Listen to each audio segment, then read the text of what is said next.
Ναι, ναι, αυτά που φοράνε τώρα, που παίζουν στην αγορά, δεν φοράνε βελούδα κόκκινα και αυτά, τέτοια φορά.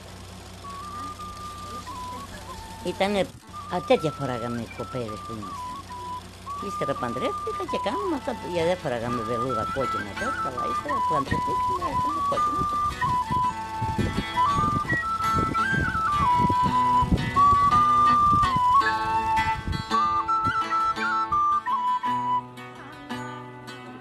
Ήταν όπως είναι τούτα εδώ τα κεντήματα που έχουν τώρα εδώ, αλλά είχαμε μια το κάναμε σπαλιέτα λέγανε εδώ.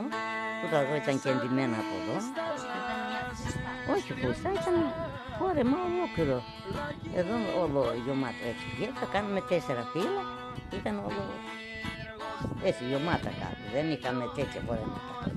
Με μακρύ μανίκι, εδώ κεντυμένα, με χρυσάφια ήταν.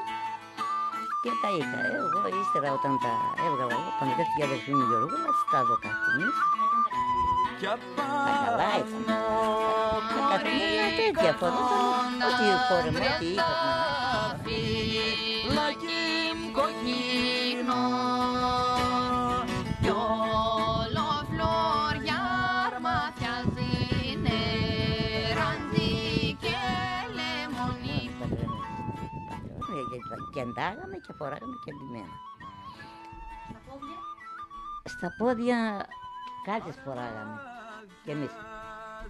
Αλλά φοράγαμε από το που κάναμε με το χέρι, πλεκτές. Ναι, ναι, μέχρι το γόνα. Και βάζαμε και φούντα που κάναμε. Τότε τα πλέκαμε μόνοι μας. Δεν φοράγαμε κάτι γιατί μας κατηγόραγαν τότε σπούρο. Φοράγαμε κάτι. Περισσότερες φορές ήμασταν χωρίς παπούτσια. Πού ήταν τα παπούτσια τότε, κάτι λαστιχένια, κάτι τέτοια πράγματα ήταν. Και αλλά όταν παντρεύτηκα και μετά δεν φορέσα.